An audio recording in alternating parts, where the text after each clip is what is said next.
up all of your favorite recipes. Simply Food. You should know by now that you're in for a treat. Simply Food. There's no other channel where you'd rather be. Simply Food. Seafood, pasta, cakes, and pies. Sing and laugh and even cry. Like and share and hit subscribe. Simply Food by TY.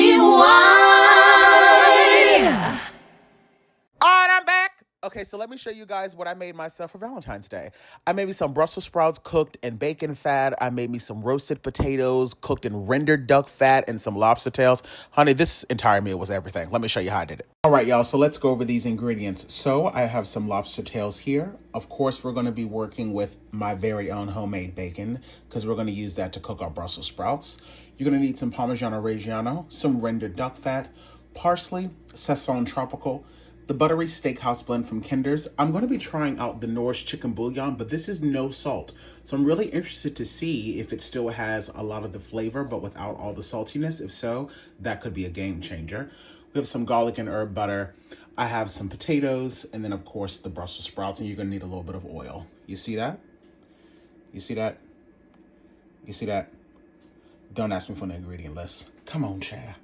Okay, so before we get too far into this, I want to go on ahead and start prepping my potatoes. Now, I'm just going to slice these all in half, and then I'm going to take them over to the sink and then give them a good wash down and then pat them nice and dry. Because I'm using, the different colored potatoes here, I'm going to be leaving the skins on. But if you see any parts of the potato that, of course, looks a little off, then, of course, discard it. So I want to go on ahead and I want to parboil these potatoes. So what I'm going to do now is I'm going to cover these up with cold water and put a very, very tiny amount of coarse kosher salt in this. And I'm going to set a timer for 5 minutes once the water comes up to a boil. You do not want to overcook these.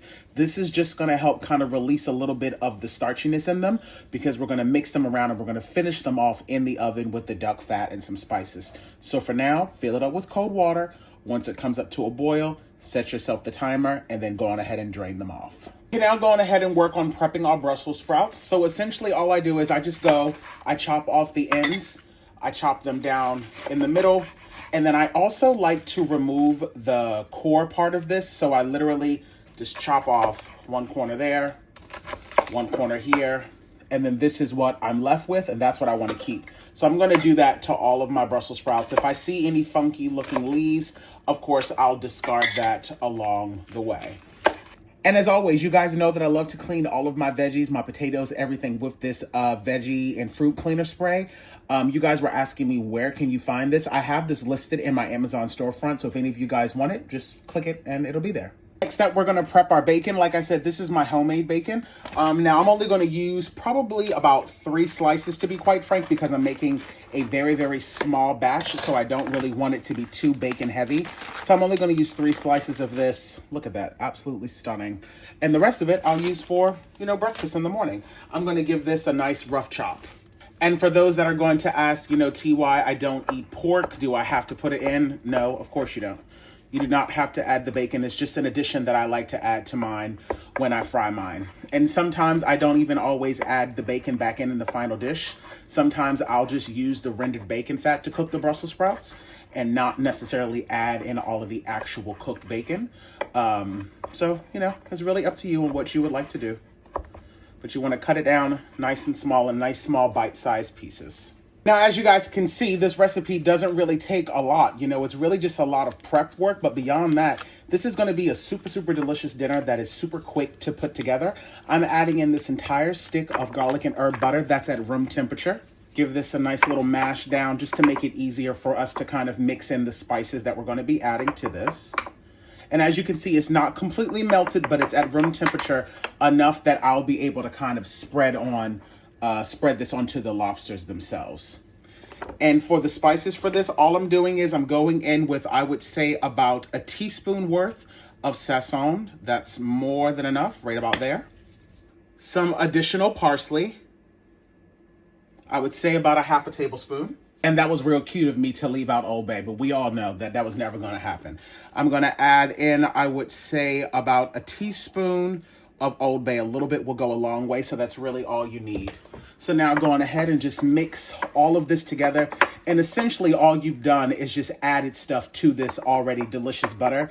But this will make it nice and flavorful. And by adding in that tropical sazon, it's going to give a gorgeous color to your lobster tail. So just go on ahead and fully mix this together. And you can also sit this to the side. And this is what that lovely butter will look like once it's all mixed together. So like I said, you can go on ahead and now sit that to the side as well. Alrighty, so like I said, I'm working with some lobster tails here. These are about 4 ounces, and this is truly simple. All we're gonna do is get some kitchen shears, and we're literally just gonna cut this straight down the middle. Be very careful though, because it can be sharp, and try to make sure that you're not going too far in.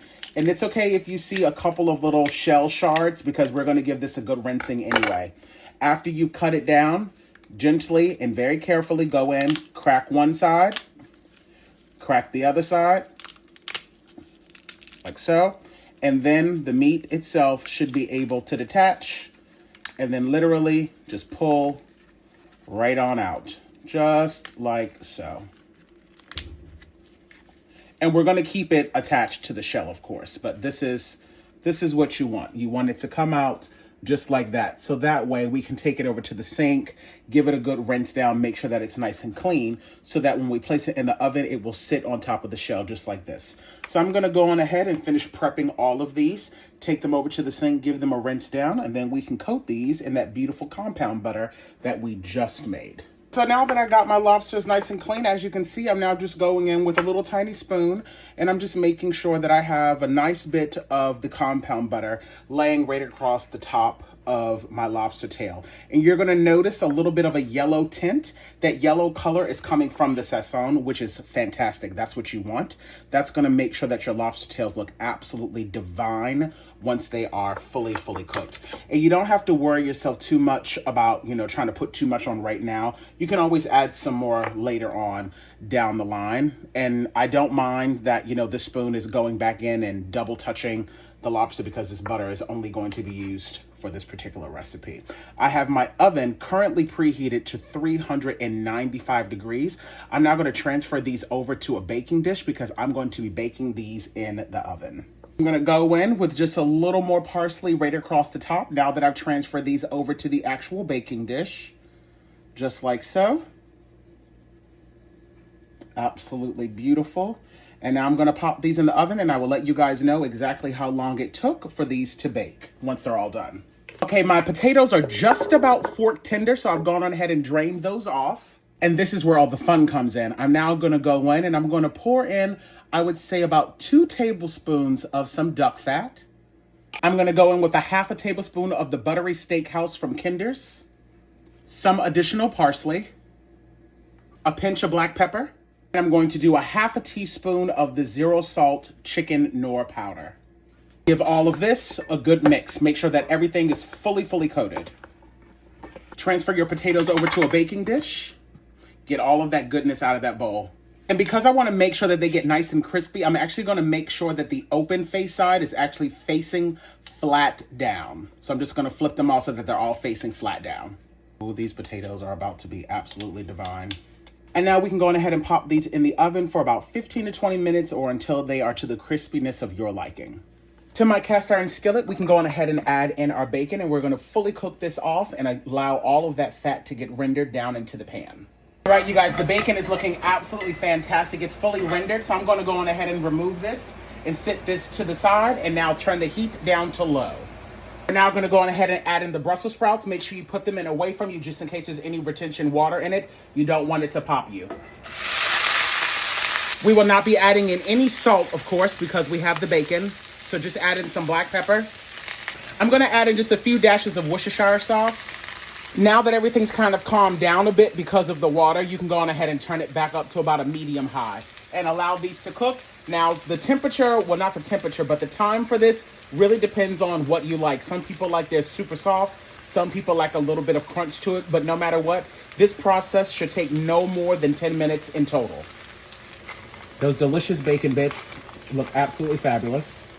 Now, these only have maybe about 2 minutes or so left, and I actually forgot that I had some of this in my refrigerator. And although this says that this is a glaze for cheese, I love to use just a little bit of this when I'm making my Brussels sprouts. So I'm only going to add in, I would say, honestly, no more than about 1 teaspoon worth. A little bit does go a long way. Give all of this a good mix. Now that you've added that in there, you want to make sure that you're keeping an eye on them because that does have sugar in it and you don't want this to burn. So just make sure that you're giving it a mix around every now and then. Again, this only has about another maybe 1 or 2 minutes before it's done to the tenderness of my liking. Alrighty, my Brussels sprouts are looking absolutely fabulous. They are definitely done. So I'm going to go on ahead, turn the heat all the way off, reincorporate the bacon back in, give it a good toss, and now this is all good to go. And now this way the bacon will stay nice and crunchy and it'll give some nice texture to it. Okay, you guys, these potatoes only have about 5 minutes left. So what I've done is I've gone in and I've grated on top some Parmigiano Reggiano and put some additional parsley on the top. And I'm now going to place these back inside of the oven. As you guys can see, the potatoes are looking absolutely fantastic. So I'm going to go on ahead and add some of those beauties to the plate as well. They are super, super crispy. They're just, oh God. And remember, these were cooked in duck fat. So they just have a lot of flavor built into them. They're going to be absolutely killer. And look at how beautiful our lobster tails have turned out. Let's plate everything up. This entire meal turned out absolutely fabulous. The lobster tails were super flavorful, super tender. Those Brussels sprouts cooked in the bacon fat were absolutely spot on. And let me tell you something. If you've never had duck fat potatoes, you just need to go on ahead and do it. So you're welcome. Bye. Slaying in the kitchen. Simply Food by TY. We hope that you enjoyed it. Simply Food by TY. If you haven't took the time, make sure you subscribe. Thanks for watching. Thanks for watching. Thanks for watching Simply Food.